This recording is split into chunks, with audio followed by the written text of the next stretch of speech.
Hello, Joel here, and I want to talk today about decolonizing your yoga practice. Basically, I want to talk about how to get the authoritarianism out and the self-study in. Understanding the cultural context of Ashtanga Yoga is essential if we want to get the high pressure dynamics out and the self-study in. First, Ashtanga Yoga came out of a really rich time of Indian heritage. And once it arrived in the West, it was shaped by colonialism and capitalism. In 2025, our attention has been commoditized. And so has yoga. What I mean by that is yoga then turned into a product that you buy yourself. It's a thing that you do with your body, not a state of being in our cultural context in the West. And that allows us to produce a product, but it doesn't allow us to replicate a deep purpose. The lack of cultural context really is a flattening of the depth. It's just so easy to feel like the postures of the whole system. Let's take a look at the patriarchal elements associated with Ashtanga Yoga and its tradition. There is certainly a historical gender bias in different lineages. The Guru Shishya tradition was often held by men, is a necessity in my mind of research into the patriarchal influences of the practice, and as such, to remove as much of the gender-based power dynamics as possible without taking away any of the potential emergent properties of the practice that we may desire. This means taking a good close look at the guru-student power imbalance. And it means on my end, as a Westerner, understanding that as a presenter of Ashtanga Yoga, I'm not a guru. You're not a guru either as a presenter of Ashtanga Yoga, though you may wish to be one. You crazy. But listen, the power dynamics that exist here subvert yoga itself. You should not be looking for teachers who want to dominate you. And I think it's quite common. You see it as blind deference. No better example than what I saw for years as like the no prop scenario, meaning teachers replicating what they did in Mysore, which was using their own bodies instead of props, and then poo-pooing the use of them without any actual education on the matter. It really was just a way of not having to learn something new and then shaming those that did to maintain their own power. Unhealthy. But this is what happens when there's gatekeeping in communities. Exclusivity contradicts yoga's asset, point blank. Gatekeeping and groupthink are problematic power dynamics. As a storehouse of knowledge of Ashtanga Yoga at the behest and service of my students and population, I am here to share what I believe to be useful and valuable for the individual. And that means allowing them to ask questions. Maybe it's because I'm in DC. Maybe that's the thing. But where I'm from, people ask questions and you give them answers. If you don't know the answers, you say that. But like working with lawyers and academic, I treat it like, listen, if you can defend anything that I ask of you, hey, why are you doing it this way? If you have an answer to me, that's good enough. I don't get why it's got to be any different for anybody else. After spending time in Mexico after my brother's death, I developed a wonderful new community.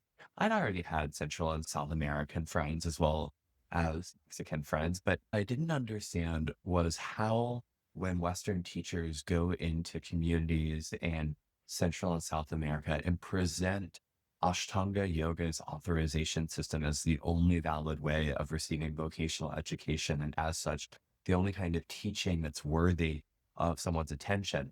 When you go into small communities and do that, you propagate an idea that affluence is the only way forward in yoga. American prices in Central America imply that local teachers are inferior. And the certification hierarchy of skill plus intention, it stamps out. And like it's more important than the stamps of approval that come from Mysore, especially as you're coming in and willingly creating toxic environments for the reproduction of an indigenous insight practice, but through your own colonial behavior called appropriation versus appreciation.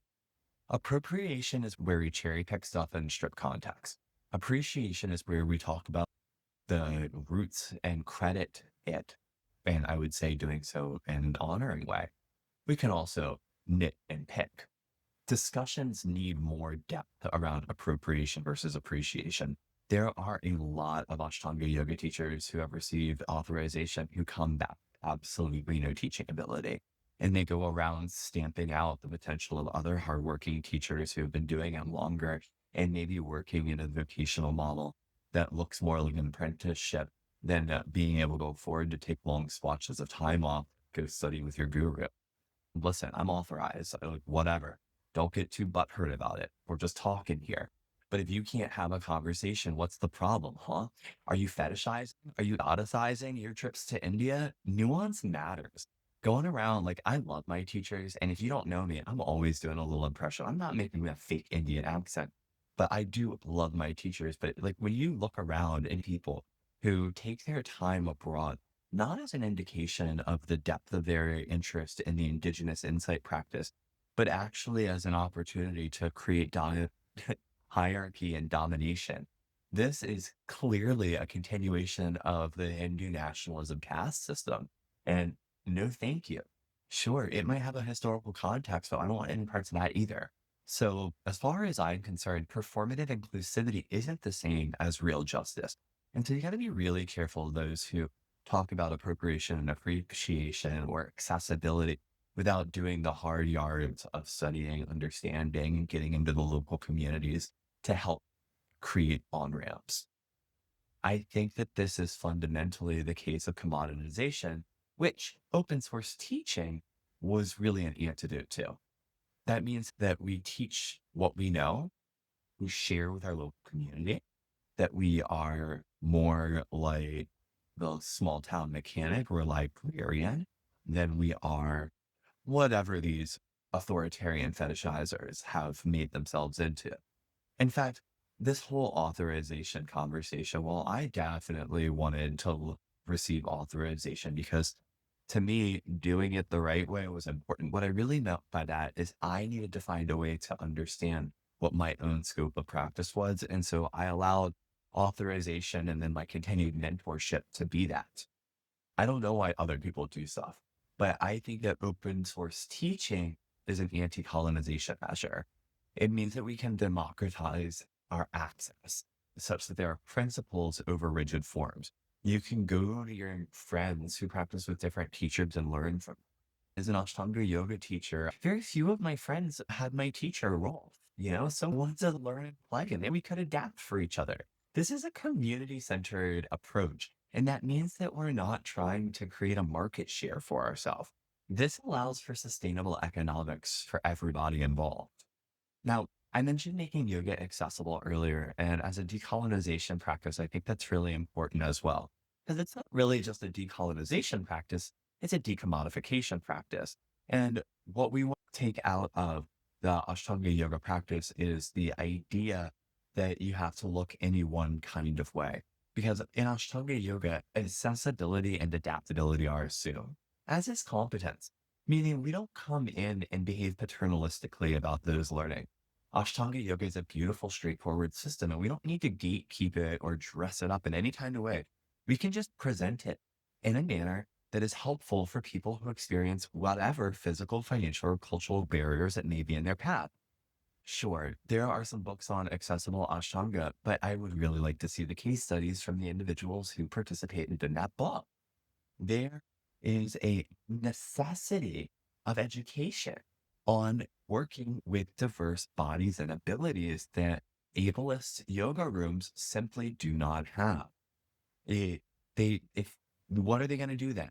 They're going to pretend. They're going to pretend like the way that they're doing it is the only way to do it, to stifle any sort of quote unquote competition. None of this is right. And you can find these people online posting lots of videos, and maybe it does bring in local clients. Great. But maybe it doesn't. Maybe it just creates noise. I don't know.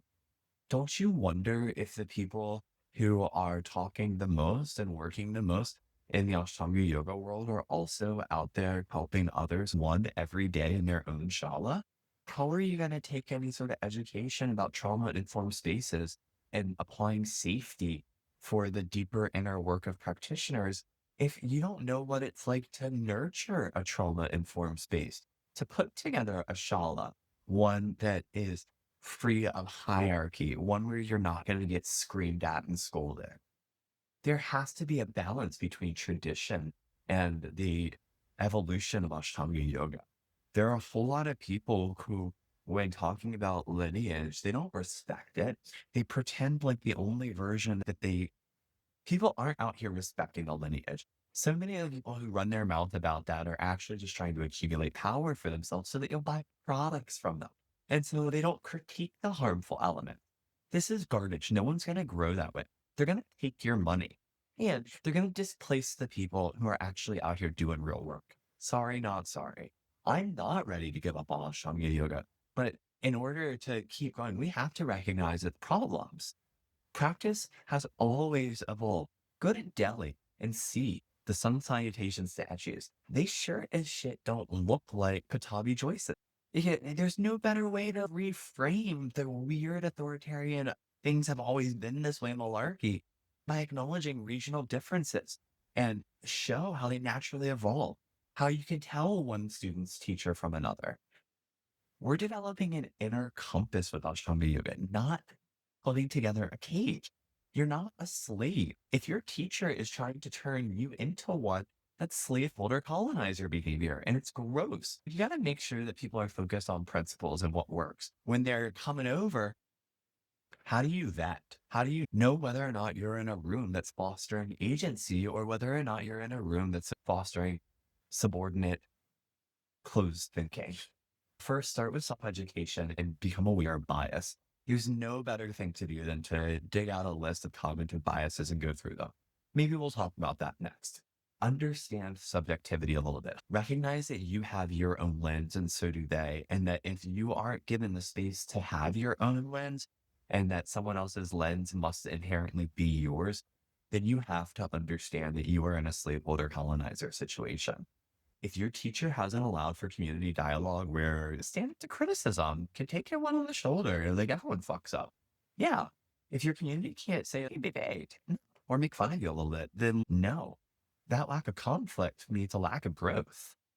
And so when our work doesn't have conflict, we can notice that there's something weird. And what is that? What kind of conflict are we talking here? Friction, tapas, interesting stuff. But it doesn't mean that you're creating hierarchies. It doesn't mean that the teacher is right or wrong. But at some point, if you're telling someone their leg is straight and they think it's not, and they look and they see that, in fact, it was not straight, there's friction for them. And that becomes conflict. And if we're practicing it there, we're trying to practice it elsewhere. Also, and this is so important, there are exclusionary dynamics at play in Mysore style Ashtanga Yoga. And I'm not talking about what it costs weekly to attend your shala. I really want to know what the assistant teachers' equity models are for these teachers who travel. I've always been curious at like how it is that they have maintained a directorial role and what kind of personal stake they have in the development of the quality of leadership inside of their own spaces. I question it, to be honest with you. I oftentimes think that by creating celebrity teachers and implying that they do the same job as your regular Mysore style Ashtanga yoga teacher, I think that sidelines local teachers and it chaps my ass because it's not the same gig. Kino McGregor and I do different things. That's not a problem. She's awesome. And so let's wrap this up, shall we? Decolonization means that we are slowly over time identifying places where we take agency or enforce our own viewpoints as absolute fact. It's an ongoing process. It's not a one and done. And it's powerful. It means like sharing control and trusting in your practitioner's inner intelligence. And it does not mean that you can just be all willy-nilly. We have to balance our understanding of the Ashtanga yoga practice, and hopefully the teacher has developed some taste in it and what it means to practice in an accessible manner. I really believe that if yoga is going to foster and fulfill liberation for each of us, decolonization is essential. We have to liberate ourselves. How we get free is how we get others free. When I'm talking liberation, if your teacher isn't looking at the world beyond poses, if they're not looking and figuring out how their work can create a better planet, a better community, if they're not looking towards personal mastery with devotion to community, what's the point of learning from them? How are you going to find freedom from the systems that bind us when you work with people who want to oppress you? Okay. Bye.